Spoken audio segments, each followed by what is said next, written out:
Hey guys, in this video, I'm going to show you how you can install and set up Android Studio on your Windows 11 operating system.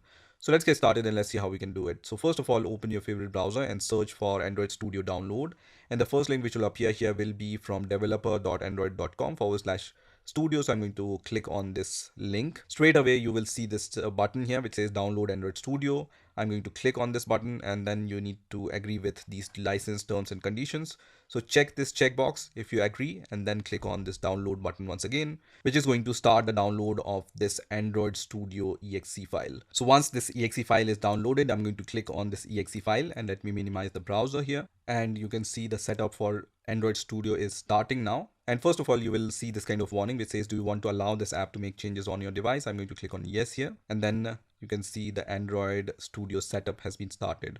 So to start with, I will just click on the next button and you can see the components which will be installed. So first one will be the Android Studio itself, and also the Android virtual device will be installed on your Windows 11 operating system. So click on next once again, and this will be the location where Android Studio will be installed. So if you don't have the good reason to change this location, just leave it as default and then click on next. And then you have the choose start menu folder. I'm going to leave it as default and then click on the install button, which is going to start the installation of Android Studio.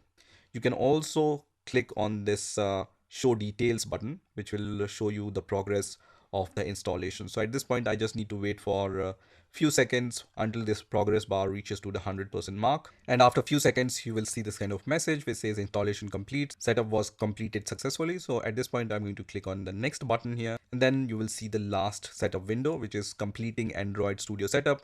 And then leave this checkbox as checked, which is going to start the Android Studio on your Windows operating system. So I'm going to click on finish here, which is going to launch Android Studio as I mentioned. And for the first time when you start the Android Studio, it's going to ask you few questions. And the first window is this one. And it's basically if I want to change the statistics data to Google or not. So at this point, I don't want to do that. So I will click on don't send here. And now I can see Android Studio has been started on my Windows 11 operating system. So before creating the Android project, we are going to click on this more actions drop down menu. And here I'm going to select this option, which is virtual device manager, which is going to start this virtual device manager. And right now we don't have any virtual devices, right? So I'm going to create one virtual device by clicking on this create virtual device option.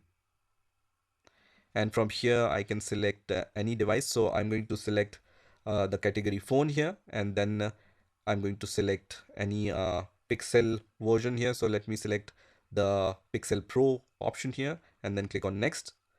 And then you need to choose the system image. So for selecting the system image, you need to download it. So I'm going to select API 35 and I'm going to click on this download button in front of it. And then you will see this kind of SDK component installer, which is going to download this kind of zip file. So just wait for it. And once that component is installed, you can see the finish button. So I'm going to click on the finish button here. And now you can select this API 35 and then click on next here. And now the AVD name will be Pixel 8 Pro. In my case, I will leave everything as default and then click on finish here, which is going to create this virtual device. So once you see this kind of virtual device, one more step I generally do is I enable the virtualization. So for that, let me just close this Android Studio for now. And then what I need to do is I need to just search for control panel. So just search for control panel here and then click on this control panel option. And once this control panel window opens, make sure you select the category here and then click on programs here and then click on programs and features. And then click on turn Windows features on or off option. So here just scroll down a little and go to the location where you see Windows hypervisor platform. So just check this checkbox, which is going to enable this Windows hypervisor platform. And also I like to select Hyper-V here.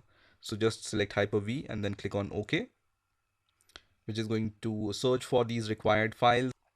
And then it's going to apply those changes. So just wait for that. You can see it's going to show you this message which says Windows completed the requested changes.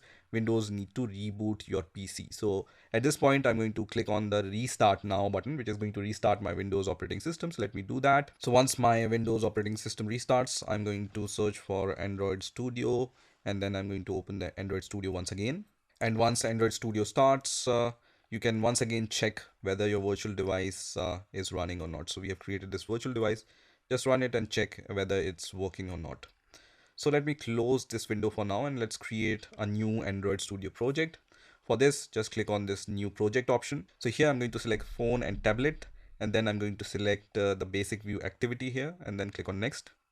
And then the name of my project will be my application, let's say 01, and package name will be this one. I'm going to leave it as default. This will be the location of the project where it will be saved. The language is Kotlin. I'm going to leave it as default, and the minimum SDK is API 24. This also I'm going to leave as default, and then click on finish here, which is going to create my project. So at this point, just wait for a few seconds again. And now I can see my project has been created, but still some processes are going on. So you need to wait for few more seconds until you see the project structure here.